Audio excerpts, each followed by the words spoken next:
Welcome to the Experience Matters podcast with your host, Kent Clothier Sr., and your co-host, Kevin Homel. Welcome, everybody, to the next edition of the Experience Matters podcast. Thank you for listening to our latest version. This is number, Kevin, my co-host. What number is this today? This will be 26. Number 26 on our library of podcasts. Again, you can find this on iTunes, SoundCloud, and on the memphisinvest.com website, where we have video and audio both on that one if you're interested. And we do have most all of them on video. I think we started about number 7 or 8 in there. So hopefully we're bringing you some good content. And Kevin, do we have a good topic today? We do. Before we get to that, I want to remind everybody, leave us some reviews out there, because that's how we know. We can see which episodes are getting the most listens. We'd love to know which ones you think are the most relevant, because that's what we're here for, is to bring relevant content to you as the business owner or leader. Today, Ken, I'm going to throw a curveball at you, because I know Andy Frisella is one of your favorite podcasts to listen to, the MF CEO Project. This is one that kind of stealing the idea from his podcast that he released a little earlier, but sort of tweaking it to our operation. So today I'd like to hit on what got you here won't get you there. Basically the things that you have to do differently at different sizes of the business to take it to the next level. So that's our topic for today, and I'll let you comment on that topic first if you have anything before I get into the questions. Well, first thing, and of course, Andy Frisella is one of the people that I do listen to his podcast and follow him. And again, you can find him at MF CEO, and I'll let you guys figure that out. It's not for everybody, and it is a little raw, but he's a very successful entrepreneur, has a very successful business, but he's very, very blunt and open on the podcast. And so I just, listener, beware when you click on to Andy. But he probably don't listen to it at work or with your kids in the living room. You don't want to do that. He has some good content and a very, very direct messages, and he's been doing it for a long, long time. He's a sought after speaker. He is speaking, I think, just this weekend at Grant Cardone's 10X conference in Las Vegas. So he's very good speaker. So we got a topic that he's talked about that we're going to talk about a little bit today. Yeah, we're going to apply it to our operation, because when I got here in 2011, we had just come off a year with $20 million in revenue, top line sales. This year, this 2017, we will have passed the $100 million revenue mark for just our main operating company, Memphis Invest. The property management companies add to that. So really passed $100 million probably a year ago. And I think the things that you have to do to get from 20 million to 100 million, you have to do some things differently. But you also, now that we're in a phase where we're going to be trying to grow that beyond 100 million, obviously with expansion, new cities, different levels of volume, adding more team, being efficient so we don't have to add as many people for the same amount of growth, all that. Really want to get into today, what do you from your chair as the CEO feel like we've got to do to take it beyond 100 million to the next level, 200, 300, whatever. But before we get to that, I thought we'd talk to some folks that might be listening, that companies are probably closer to the smaller number right now and are wondering, how do they get it to the next level? What do they need to be doing differently in the main chair, as you always say, the guy in this chair right here. So in 6 years, increasing from 20 million to 100 million, what are some of the things that you're doing differently today as the CEO of Memphis Invest that you weren't doing 6 years ago? Well, and this is something that I could talk about for a long time, because there's a lot of different factors that go into what got you here but won't get you there. And 4, 5, 6 years ago, when we were a $20 million company, and we just wanted to do 300 houses a year, and we had signs posted around our office to all of our salespeople, 300. And so about 3 or 4, 5 years ago, we just blew right by that number. And the year that we just concluded here, we did right at 700 houses. And to do that, we had to change a lot of what we were originally doing. And we had to, first off, step up in the technology end of it. Definitely. And because if we don't have the systems, whether it's Salesforce or Propertyware or Asana or ShareFile, Bill.com, I'm sure I'm missing Keep something it going. here. QuickBooks. Okay. QuickBooks. Yeah. Asana. All kinds. Yeah. We have all of these, and Dot Loop, and is that what it is? Dot Loop. Yeah. All of these systems that make our processes easier and save time and make us more efficient. So we had to figure out ways that we could get to the next level without hiring people that we didn't really need. So we've had to hire a lot of people, which we need, but through the technology and some of the efficiencies we have, we've not only been able to scale the business and grow the business, but quite honestly have done it a little bit faster than I thought we would have. Now, along with that, with the technology, it takes really, really great people. And it starts with the leadership that we have around our table, and it starts with the expectations of people that we hire. It starts with training, which we're really putting more emphasis on now than ever before. So if we're going to get to the $150 and $200 million, it's going to take training at an unprecedented level that we hope to obtain by being able to go to cities and remotely do business, whether it's Little Rock or Houston or Oklahoma City or St. Louis, where we may not have bricks and mortar in those cities, but we're still going to buy houses, renovate houses, rent houses, and sell houses, but we're hoping to do that through better technology with limited boots on the ground up to X number of properties. And then we realize that we will have to have people in the market. So to get there, that we have to continue to build our team, continue to expect more from people that are working with us, and not only our vendors, but the staff that works for us, on showing them how to do things that are technology based to make their job easier, but at the same time allow us the opportunity to grow. And so it's going to take a combination of a really good team, our executive staff, and a whole lot of training. And I can keep going on and on into customer service and hiring. A lot of different factors go into that. But yeah, so I'll jump in. Two things you heard Kent say in his answer, and I was hoping you would say both of them, which was perfect. So one was we had to get technology to do the things that it would take multiple times the number of people to do. Renovations is a great example. The Salesforce customized product that we built, the guys go in the houses with iPads. We've talked about that on a previous episode. They can do the work that it would probably take 10 people to do without having Salesforce. And so you look at how many project managers we have today, because we're in 5 cities and we did over 800 renovations in the last 12 to 14 months. Not having that investment in technology would cost us more in salaries than this technology costs us annually to do that. So that's one good thing there is the investment in technology got us from 20 to 100 million without having to grow the same percentage of the people that we have. Second was then the pushing the decision making down the org chart and the training that goes along with that. So if you're out there, and I know we've discussed this in at least 2 or 3 episodes, Kent, the person at the head chair has to begin to take some things off of his plate or her plate and pass those responsibilities down the org chart to the leaders, to the team members, to the frontline folks. And the only way you can do that and still put your head down at night is through the training and the systems and all the processes that we've developed. So that's what has changed to get us from 20 million to 100 million. We had to think differently on that. And I think I already know the answer to this one, but what hasn't changed? What have you kept true as we've continued to scale, and most likely would be the same things that we keep true no matter how big we get? Well, when we first started, and 4 or 5 years ago, we put our customer service department in, and other people in our same industry told me that that's not what I would do. I would not do that. And so today, 5, 6, 7 years later, I think now, Kevin, we have 7, soon to be 7.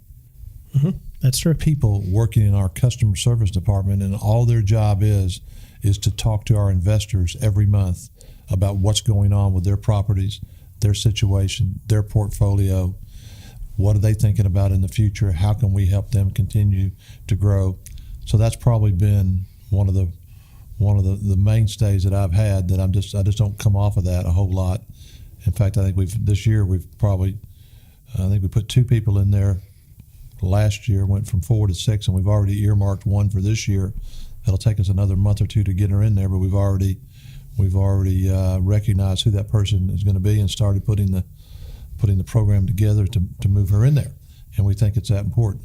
But let me throw in here, I think one of the things that's really, really important, that in order to do what you're talking about, to get where we're not yet at, that a lot of business owners take a look at the things that they do really, really good. And I'm looking for things that we don't do really, really good, things that we could get better on. And we probably don't do enough of it. We have boards and all kinds of stuff going on around me in this room here that have a lot of facts and figures.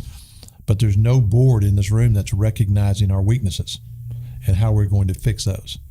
And as an entrepreneur, an owner, or CEO, or whatever you are, every company that has at least one person working for them has weaknesses and things that you have to recognize, and leaders and management and owners of companies have to recognize and identify, and it may be 5, 10, 15, or 20. There's probably 20 or 25 things in our company that we probably could highlight that we don't do as good as we should be doing it. And then we could probably find 20 or 25 things that we do really, really good on. So I want to take the 20 or 25, I want to maintain on the 25 things that we do good on and even get better on those, but also recognize the 10, 15, 20, 25 things that we got to get better on, and then figure out what we're going to do this year in the next 11 months to get better on those things. And that will get us where we're trying to go. And I think we'll get where we want to go if we recognize those type of things and can improve those processes. Yeah, so that philosophy is something that hasn't ever changed with you ever since I've known you. You've always been, look, it's great, success is good, but let's put that behind us. What are we not doing well, and where can we get better? I think anybody who's listened to us for any time now knows that's pretty. One of your personal core values is just never stop improving. It's one of our corporate core values also.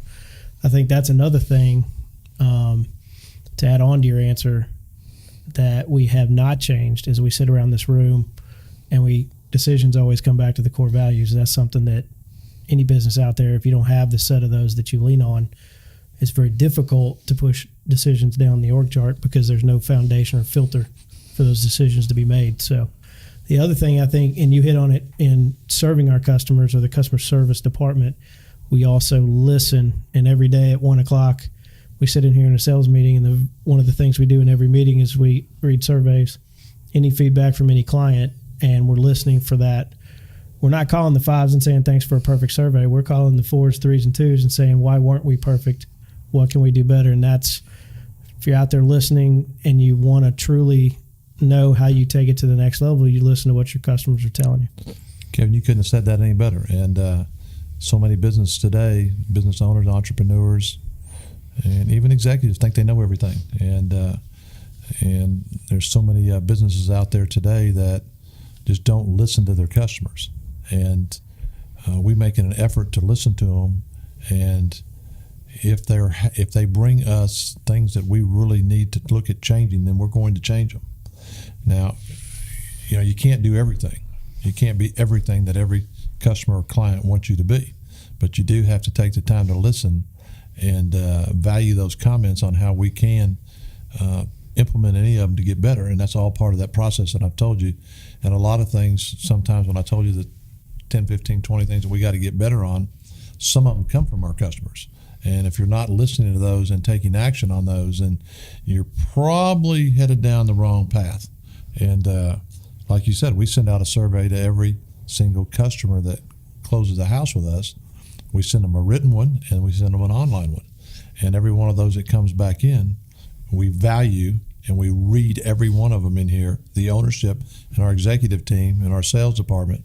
And if there's a problem with any part of that transaction, then if we don't get a 4 or 5 being the highest, then we want to call them and find out what can we do here to make this better the next time. Not only for you, but for us, because we want to learn from maybe a mistake that we might have made in our closing department or in our sales department, or maybe a lender or maybe a closing attorney, whatever part of our business that it affects. We want to talk and see how to make that experience better and do better the next time. And that's where the data shows up on what we can improve on. And you said that we don't have a board that tracks the things that we need to improve on, but that survey tells us. You start to get 4 or 5 surveys and you see a trend, you know that something in our process isn't working the right way.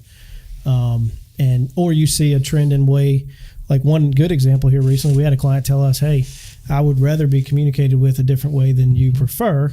And we sat around the table and really had a real discussion about it. There's certain kinds of clients that you want to serve. And like you said, you can't serve everybody all the same way. But as we grow our customer base and as our clients begin to get into the younger generations, like we've talked about, we do have to listen. We have to listen to what's important to them. And there's a lot of things that next generation down will tell us that we should listen to, because that's the generation over the next 10, 20 years that's going to be our clients buying our products and services. One of the things as we get into our, 14th, 15th year, whatever it is some businesses get complacent. They get into some bad habits. And that's what we, as our executive team and our team, and again, we try not to let people that are below average get into our business, because they'll be toxic and they'll bring bad habits in, all right? Now, on the other side of it, on the business side, we probably have some bad habits that even at the executive level and the ownership level that we get into. And then we have to be smart enough to recognize those, not become complacent, and fix them, because again, what got you here is not going to get you there unless you realize that you do have some bad habits and you do have some things that you have to get better on, and you do have to act on those and bring them forward and correct them. So this question may be a little tougher to answer. I think our audience, for the most part, if I had to guess, is probably represents companies that are smaller than us, entrepreneurs or business leaders. But there's certainly going to be people listening out there that are either owners or key leaders in bigger companies. So what do you believe we'll have to do differently in the next 5 to 10 years, as we're sitting around talking about 1,000 transactions a year, 1,500 transactions a year, getting the management company to 10,000 and beyond units under management? That would be, I believe if we did our math right, 10,000 units would be $1.3 billion in assets under management. That's a huge undertaking. And so what do you feel like as the CEO we'll have to do differently in the next 5 to 10 years to get it to that level? Well, looking out that far, and even with technology today, I don't think we'll be doing business anything like we're doing today. And yes, we'll still be managing 8,000, 10,000 single-family houses across however many states. Hopefully the systems are better by then, that we can provide our owners with better data, that we can have a whole different vendor platform where we don't have to have 8 to 10 people paying vendors every week, that we can figure out something comes out in the technology that's out there for us to take these 800 or 900 invoices that we pay every week, and figure out how to do that better. Hopefully we can figure out how to streamline the training and the technology for new people and employees that come in all of our departments, whether it's renovating houses or renting houses or selling houses or buying houses. We can never stop training. There's got to be new things coming out to where it would advance us to a completely different level than what we are for training and orientation and when we hire people. So a lot is going to change, and as we evolve into this next generation company that gets to 6,000, 8,000, I think we're at 4,500 properties today, 600 million. We're going to double that in the next 5 or 6 years. And so, yeah, there's a lot of things that have to change inside these walls, and technology is going to lead the way. People are going to lead the way, and innovation is going to lead the way, and details are going to lead the way, training is going to lead the way, and we have to be receptive and open to all of those things and move on it quickly. Yeah, so keep the things that will never change right there front and center. We look at the strengths and weaknesses of our leadership team, executive team, all that. We figure out where we might have holes that we need to plug. A good example, we brought a guest in this week that was going to help us specifically on a software project that we know will completely revolutionize the experience our clients have on the property management side.